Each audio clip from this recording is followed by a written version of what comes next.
পোনপটীয়াকৈ সংযুক্ত হৈছোঁ আমি আমাৰ সাংবাদিক লক্ষ্যজিৎ গোহাঁইৰ সৈতে। লক্ষ্য, আপোনাৰ ওচৰলৈ আহিছোঁ। ক্ৰমাৎ দেখিবলৈ পোৱা গৈছে উন্মাদনা বৃদ্ধি পাবলৈ ধৰিছে, ক্ৰিকেট জ্বৰত আক্ৰান্ত হৈছে সমগ্ৰ ৰাজ্যবাসী আৰু 30 তাৰিখে অনুষ্ঠিত হ'বলগীয়া খেলখনক লৈ সকলো অধীৰ অপেক্ষা। তাৰ মাজতে দুয়োটা দলে তীব্ৰ অনুশীলন অব্যাহত ৰাখিছে। আপোনাৰ পৰা সামগ্ৰিক পৰিৱেশ সন্দৰ্ভত জানিব বিচাৰিছোঁ লক্ষ্য।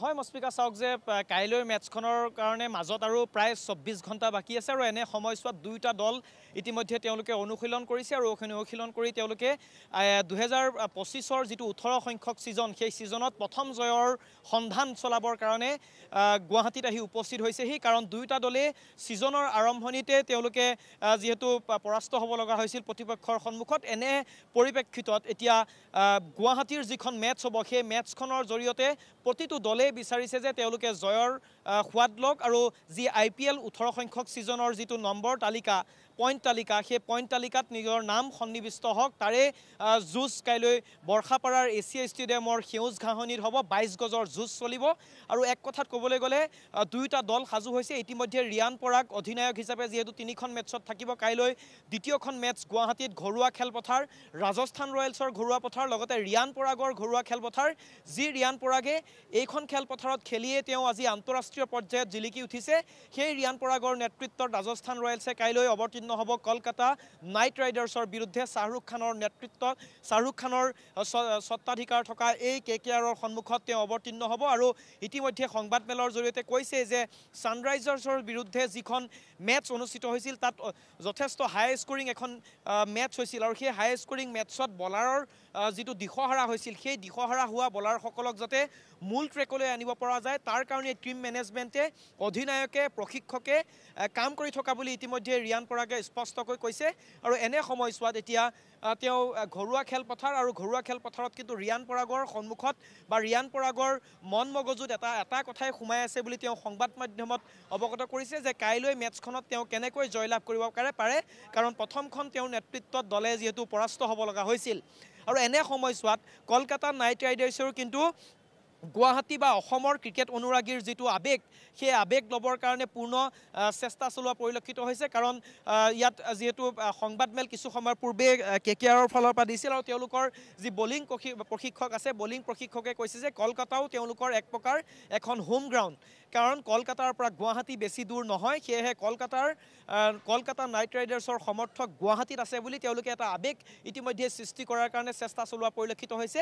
এক কথাত ক'বলৈ গ'লে যদিও এই এছিয়া ষ্টেডিয়ামৰ চাৰিওকাষ এতিয়া গুলপীয়া হৈ পৰিছে, কিন্তু তাৰ মাজতে কলকাতা নাইট ৰাইডাৰ্ছৰ সমৰ্থকো যে গেলাৰীত কাইলৈ ভিৰ কৰিব সেইটো এই মুহূৰ্তত অনুমান কৰিব পৰা গৈছে। কাৰণ 2024-ত যিখন মেটছ অনুষ্ঠিত হৈছিল সেই মেটছতো KKRৰ সমৰ্থক যথেষ্ট পৰিমাণে অহা পৰিলক্ষিত হৈছিল। আৰু এনে সময়ছোৱাত কাইলৈ যদি ফিল্ডত KKR আৰু ৰাজস্থানৰ যুঁজ চলিব, তাৰ সমান্তৰালকৈ যি তেওঁলোকৰ সমৰ্থকৰ মাজত যি তেওঁলোকৰ সমৰ্থনৰ যিটো যুঁজ, সেই সমৰ্থনৰ যুঁজ গেলাৰীত বহি যে চলিব তাত কোনো ধৰণৰ সন্দেহ নাই।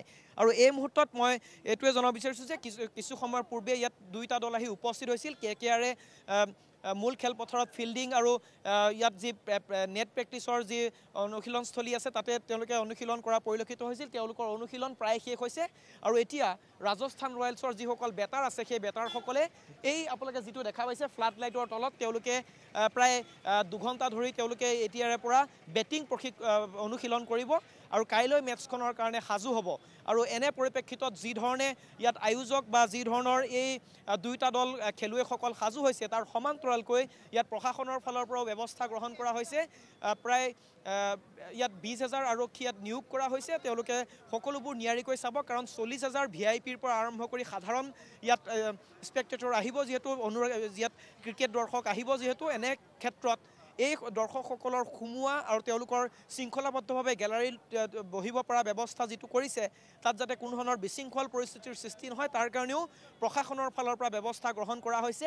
এক কথাত ক'বলৈ গ'লে যিটো IPLৰ জ্বৰ, সেই IPLৰ জ্বৰত এতিয়া গুৱাহাটী আক্ৰান্ত হৈছে। মাজত আৰু 24 ঘণ্টাৰ পিছতে বৰ্ষাপাৰাৰ এছিয়া ষ্টেডিয়ামৰ 22 গজৰ যুঁজ চলিব। প্ৰতিটো দলেই ৰাজস্থান ৰয়েলছ ঘৰুৱা দল আৰু KKR দুয়োটা দলে IPLৰ 18 সংখ্যক ছিজনত তেওঁলোকে প্ৰথমটো জয়ৰ সন্ধান চলাব। মস্পিকা।